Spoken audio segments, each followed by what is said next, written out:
Hi, this is Komal Chaudhary. Very good morning to all, and I welcome to all at the YouTube channel GS 365। आज का session हमारा current affairs का है, जहां हम हर रोज cover करते हैं MCQ के फॉर्मेट में अपना GS का पोर्शन, करंट अफेयर्स जिसे हम समझ सकते हैं। ठीक है, तो हमारा जो आज का कोर जो सब्जेक्ट रहेगा वो रहेगा करंट अफेयर्स MCQ के फॉर्मेट में। साथ ही साथ थोड़ा स्टैटिक पार्ट भी हम कवर करते हैं, जो रिगार्डिंग एग्जाम बहुत ही इंपॉर्टेंट हमारे लिए रहता है। तो बिना देरी करते हुए हम बढ़ेंगे अपने फर्स्ट क्वेश्चन की तरफ। MCQ के फॉर्मेट में हम क्यों डिस्कस करते हैं उसके बारे में हम कई बार बात कर चुके हैं। उसकी रेलिवेंसी क्या है, फ़ायदे क्या हैं। हालांकि GS 365 एक अलग प्लेलिस्ट के साथ आपके साथ हर रोज़ न्यूज़ भी कवर करते हैं एग्ज़ाम के पॉइंट ऑफ व्यू से। फिर उस न्यूज़ के बेस पर हम प्रैक्टिस सेशन के रूप में इस सेशन को करते हैं, ताकि आपको न्यूज़ आपने किस तरह से एब्जॉर्ब करी, आपने उसमें से क्या क्या निचोड़ लिया, क्या क्या आपको समझ में आया और किस तरीके से एग्ज़ाम के क्वेश्चन फ्रेम हो सकते हैं, सारी चीज़ों को कंसीडर करते हुए ये सीरीज आपके लिए एडअप की गई है। ठीक है, तो बिना देरी करते हुए बढ़ेंगे हम फर्स्ट क्वेश्चन की तरफ। और ये रहा आपका पहला क्वेश्चन। बहुत ही सिंपल सा क्वेश्चन। 2025 में सेशल्स में राष्ट्रपति चुनाव किसने जीता? ऑप्शन आपके सामने है। केवल राम कलावन, जेम्स मिशेल, डैनी फोरे, पैट्रिक हर्मिनी। राइट ऑप्शन क्या है बेटा, बताइए राइट ऑप्शन क्या है। तो न्यूज़ फॉलो कर रहा है क्या नहीं कर रहा? आप सभी को पता है करंट अफेयर्स कितना इंपॉर्टेंट है। तो राइट ऑप्शन हमारा है पैट्रिक हर्मिनी। क्या है राइट ऑप्शन? राइट ऑप्शन है पैट्रिक हर्मिनी। अब ये सेशल की क्या बनेगी? न्यू राष्ट्रपति हो गई है, न्यू राष्ट्रपति के रूप में प्रेसिडेंट। ठीक है, ये जीती है और इन्हें हराया है। Defeated candidate.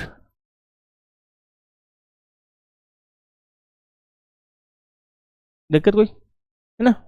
वोट शेयरिंग की बात करें तो 52.7% लगभग इन्हें मिला था और इन्हें मिला है 47.3।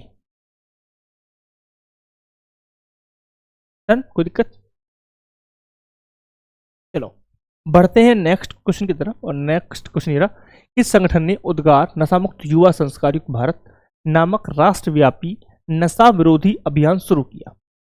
Brahma Kumari art of living foundation, ISKCON foundation या फिर रामकृष्ण मिशन? किसके द्वारा नशा मुक्त युवा संस्कार युक्त भारत मिशन या फिर एक अभियान कह लो, उसकी शुरुआत की गई है? किसके द्वारा की गई है बेटा? आइस्कॉन के द्वारा इसकी शुरुआत की गई है। किसके द्वारा? आइस्कॉन के द्वारा इसकी शुरुआत की गई है। राइट ऑप्शन हमारा है इस्कॉन। ठीक है, इसके लिए एक इवेंट हुआ था।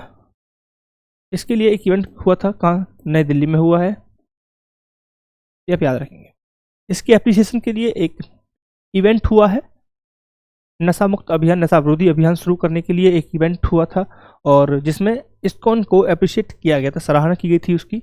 और यह इवेंट नई दिल्ली में आयोजित किया गया था। ठीक है, और इस इवेंट को ऑर्गेनाइज किसने किया था?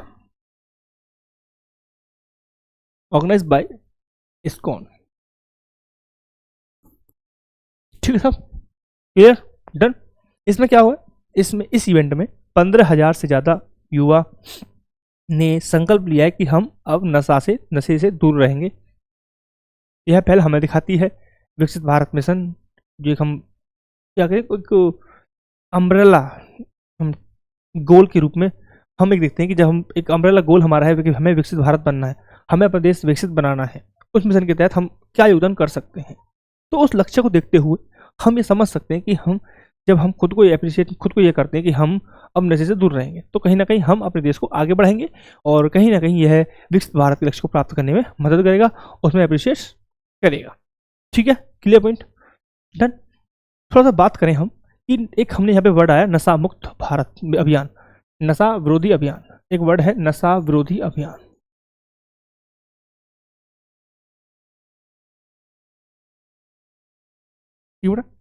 नशा विरोधी अभियान, इसी जुड़ा हुआ एक वर्ड आपको दिखेगा, नशा मुक्त भारत। नशा मुक्त भारत अभियान एक वर्ड निकल के आता है, नशा मुक्त भारत अभियान। नशा मुक्त भारत अभियान, नशा मुक्त भारत अभियान जो यह मिशन है, इसकी शुरुआत कब हुई थी बेटा? इसकी शुरुआत हुई 15 अगस्त 2020 में इसकी शुरुआत हुई थी। कब हुई थी?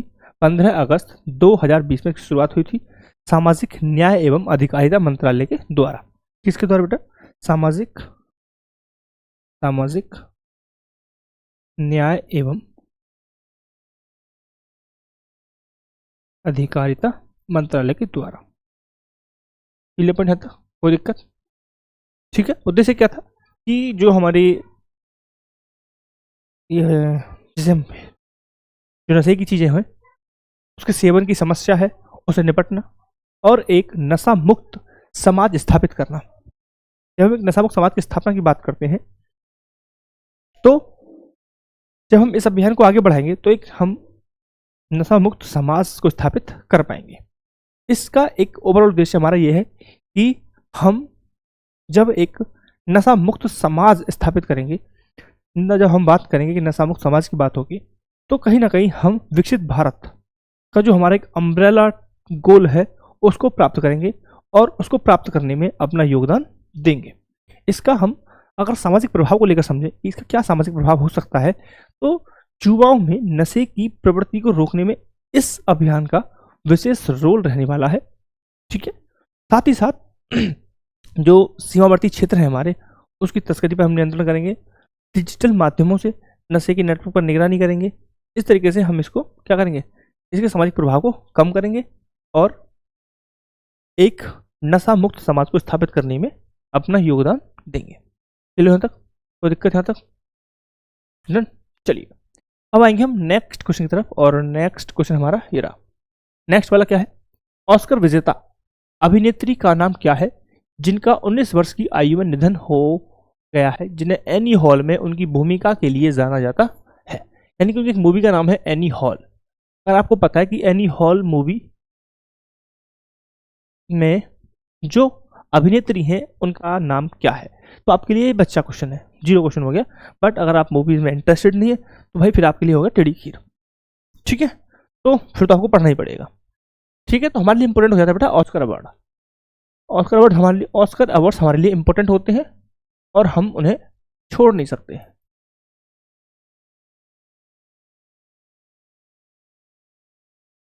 ठीक है, तो ये नहीं है कि ये मूवी इंपॉर्टेंट थी या फिर ये ऑफर जो राइट होने वाला है डैनी कीटन ये इंपॉर्टेंट व्यक्ति है, नहीं।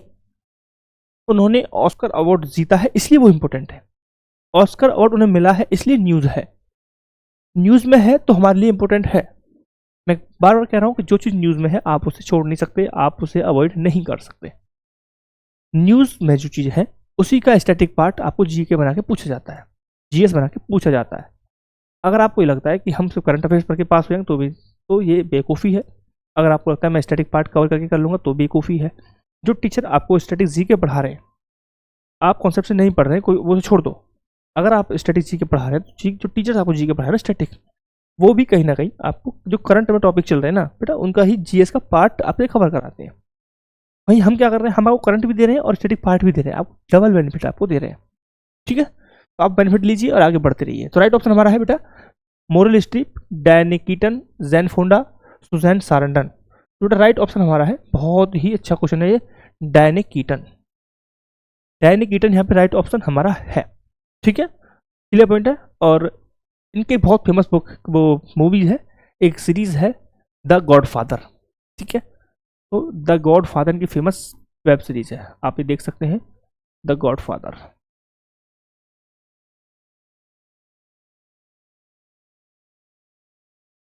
The godfather web series. ठीक है, क्लियर। और भी मूवीज हैं, यहाँ पे मूवीज का डिस्कशन करने नहीं बैठे हम, सिर्फ मैंने सिर्फ आपको बताया कि न्यूज़ में है कि इनको ऑस्कर मिला है, ऑस्कर मिला था, हाल ही में इनकी मृत्यु हुई है। तो ये ओवरऑल एक इंपॉर्टेंट न्यूज़ अपने आप में बन जाती है और आपको पता होना चाहिए, मुझे ऐसा लगता है। अब बढ़ेंगे हम नेक्स्ट क्वेश्चन पर।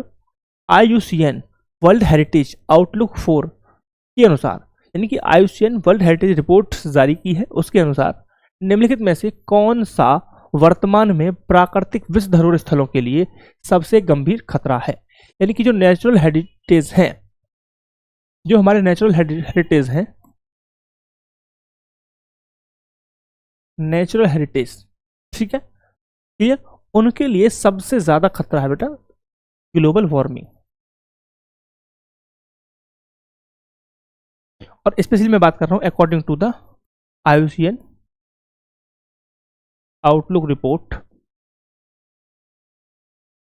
4। ठीक है बेटा, मैं कोई हवा बात नहीं कर रहा हूं, मैं बात कर रहा हूं according to the IUCN report 4। ठीक है, जिसका ये कहना है कि प्राकृतिक विश्व धरोहर जो है हमारे, उनके लिए सबसे गंभीर खतरा है ग्लोबल वार्मिंग, जलवायु परिवर्तन। ठीक है, क्लियर पॉइंट है। थोड़ी बात करेंगे हम कि IUCN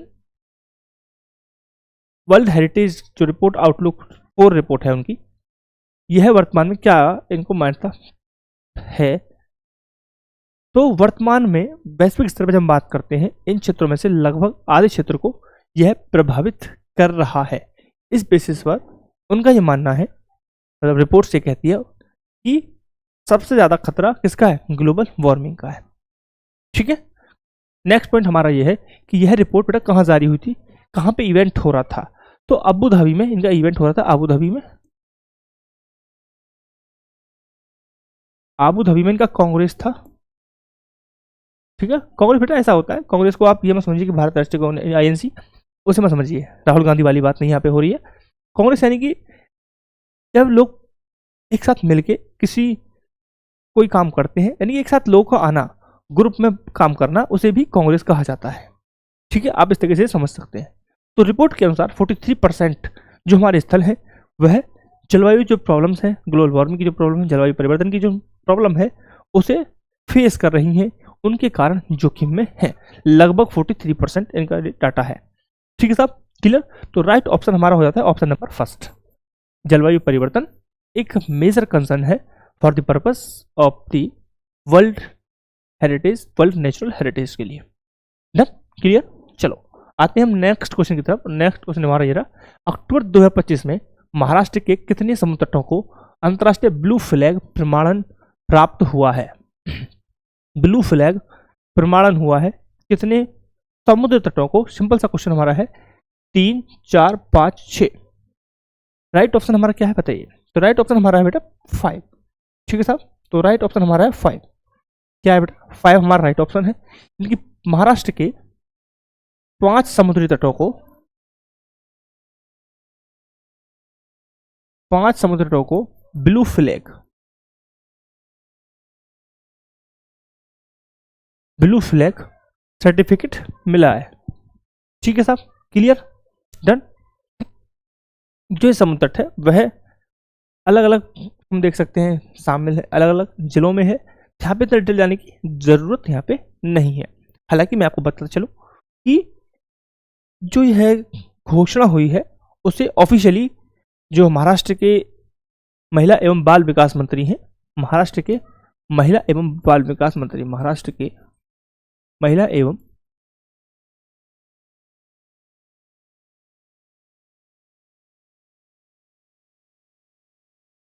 बाल विकास मंत्री महाराष्ट्र कौन है, कौन बताना, कौन है बेटा।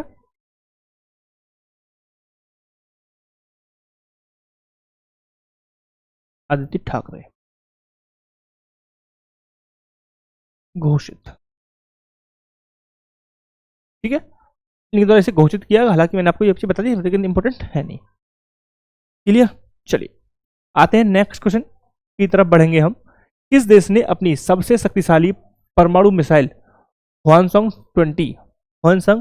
20 लॉन्च की है, जिसका अनावरण क्या है, यानी कि शोकेस।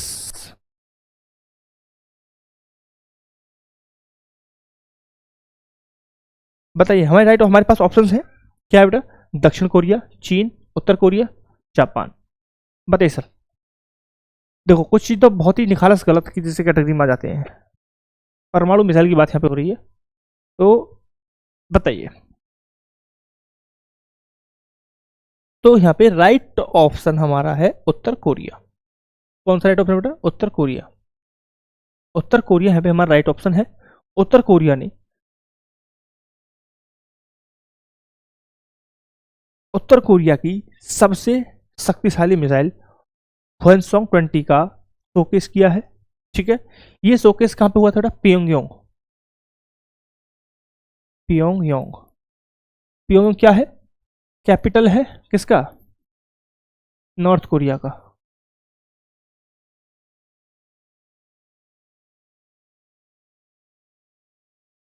ठीक है, यहाँ पे एक परेड हो रही थी, सैन्य परेड। उस परेड में इस वाली मिसाइल को ह्वेनसोंग 20 को शोकेस किया गया था। यह एक बैलिस्टिक मिसाइल है। मिसाइल हम बात करते हैं, दो प्रकार से हम बांट सकते हैं, बैलिस्टिक मिसाइल और क्रूज मिसाइल। जो कर्व बना के गिरती है वो बैलिस्टिक मिसाइल होती है, जो सीधी रेखा में चलती है वो क्रूज होती है। तो ये क्रूज मिसाइल होती है और ये बैलिस्टिक होती है। ये बैलिस्टिक है। दोबारा लिख दिया है, वहां शायद दिख ना रहा हो। Right, done.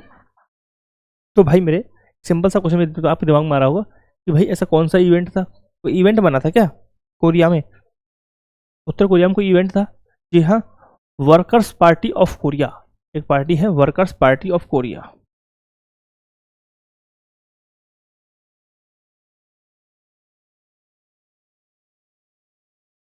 Workers party of Korea को 80 वर्ष हुए स्थापित हुए बेटा।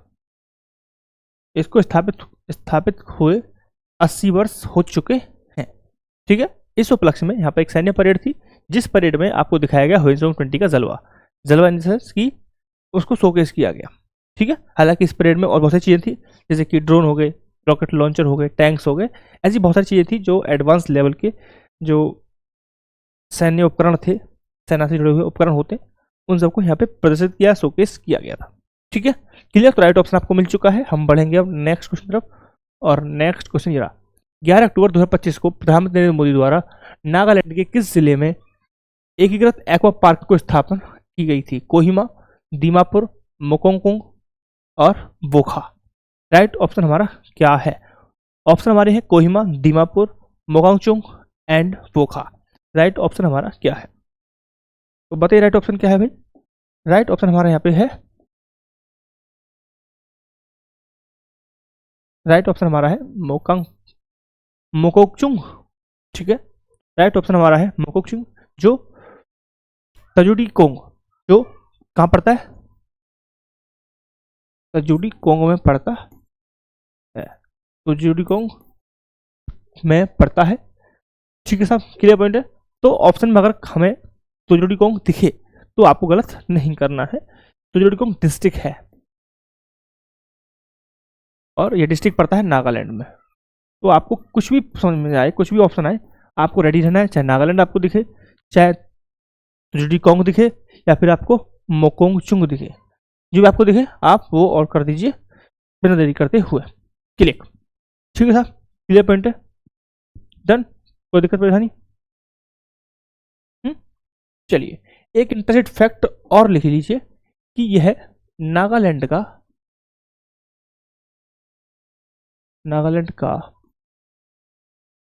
पहला एक्वा पार्क है। नागालैंड का पहला एक्वा पार्क है, ये फैक्ट आपको याद रखना है। ठीक है साहब, क्लियर पॉइंट। चलिए आते हैं नेक्स्ट क्वेश्चन की तरफ। और नेक्स्ट क्वेश्चन ये रहा, अंतर्राष्ट्रीय आपदा जोखिम न्यूनीकरण दिवस 2025 का विषय क्या है? ऑप्शन आपके सामने है, बेहतर पुनर्निर्माण, आपदाओं के लिए नहीं बल्कि लचीले के लिए, जलवायु कार्रवाई को मजबूत करना, सभी के लिए एक लचीला भविष्य। आपके सामने ऑप्शन है, बताइए ऑप्शन क्या है? राइट ऑप्शन क्या है बेटा, बताइए राइट ऑप्शन क्या है? ठीक है, अंतर्राष्ट्रीय आपदा जोखिम न्यूनीकरण दिवस कब मनाया जाता है?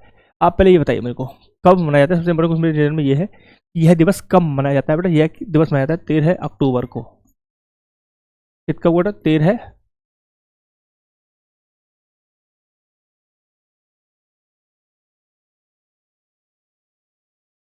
13 अक्टूबर को ये मनाया जाता है। ठीक है, मैं फिर से बता रहा हूँ कि जब हम कोई दिवस मनाते हैं तो सबसे इंपॉर्टेंट हमारा जो टारगेट रहता है, गोल रहता है, उद्देश्य रहता है, पर्पस क्या रहता है कि लोगों में उस चीज़ के प्रति जागरूकता बनाएं, जागरूकता उस चीज़ के प्रति बढ़ाएं, और साथ ही साथ हम बढ़ाएं कि जो हमारी आपदाएं हैं उन आपदाओं के जोखिम को कैसे कम कर सकते हैं, बचाव कैसे किया जा सकता है, क्या क्या मेजर्स हम ले सकते हैं। बात करें कि हमारा जो थीम क्या है, आपदाओं के लिए नहीं बल्कि लचीलेपन के लिए धन जुटाएं।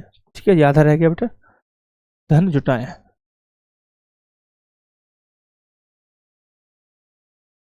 ठीक है, धन जुटाएं।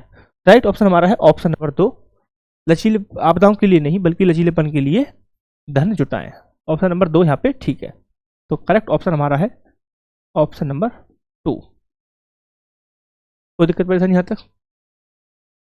चलें आगे, चलें, चलो जी आते हैं हम नेक्स्ट क्वेश्चन पर। अक्टूबर 2025 में अंतर्राष्ट्रीय प्राकृतिक संरक्षण संघ, अंतर्राष्ट्रीय प्राकृतिक संरक्षण संघ IUCN का सबसे नया राज्य कौन सा बना है?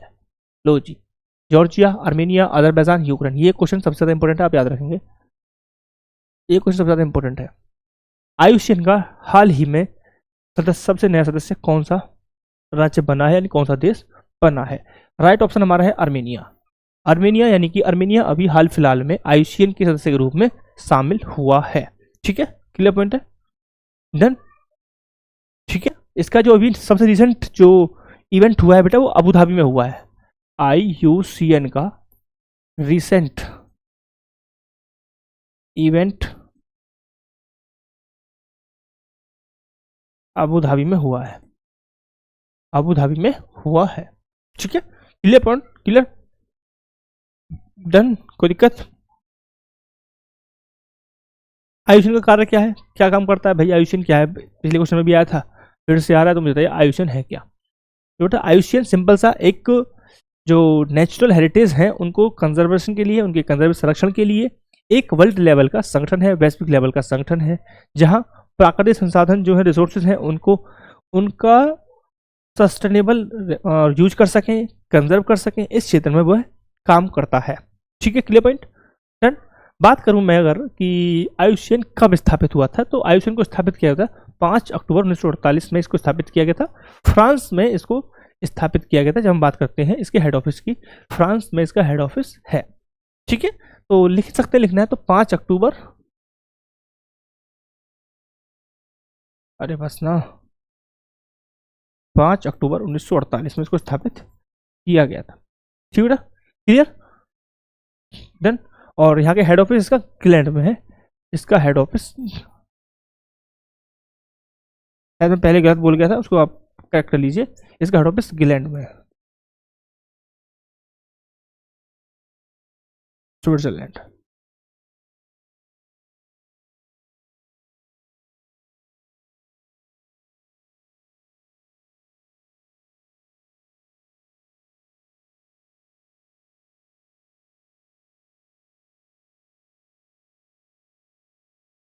ठीक है, तो ये हो गया हमारा डन, कोई दिक्कत?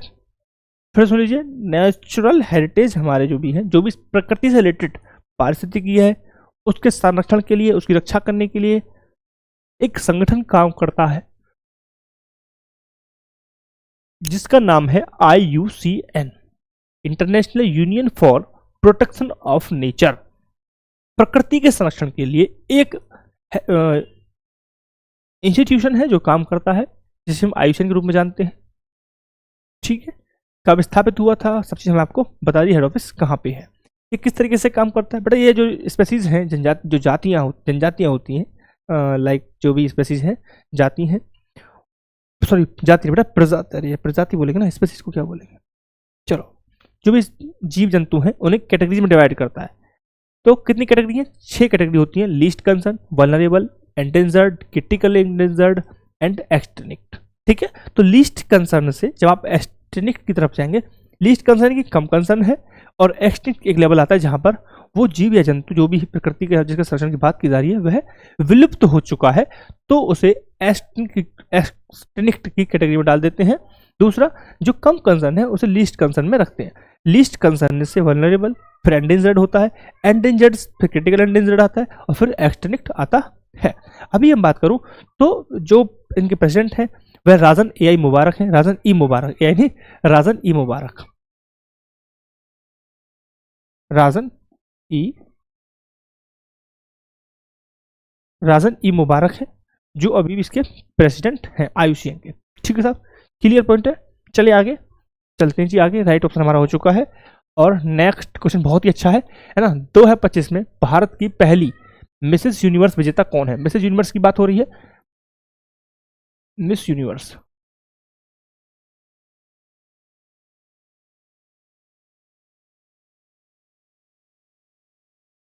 राइट ऑप्शन हमारा है नेहा धूपिया, सुमन राव, सीरी सिंह या मानुषी छिल्लर। बताइए राइट ऑप्शन क्या है बेटा? राइट ऑप्शन हमारा है सीरी सिंह। ठीक है जी, तो राइट ऑप्शन हमारा है सीरी सिंह।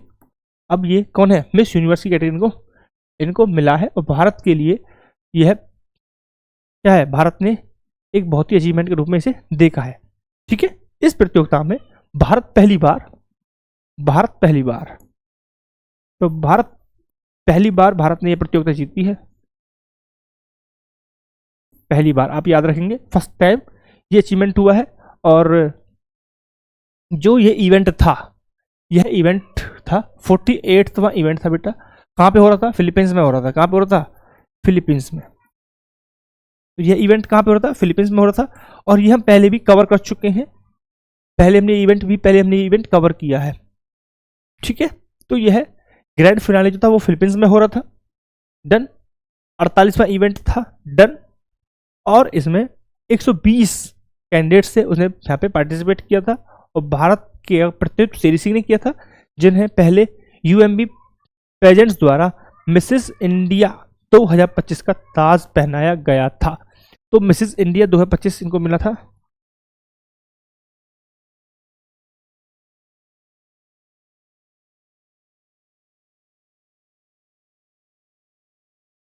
ठीक है, क्लियर? कोई दिक्कत? चलिए नेक्स्ट। तो thank you very much for the watching this video.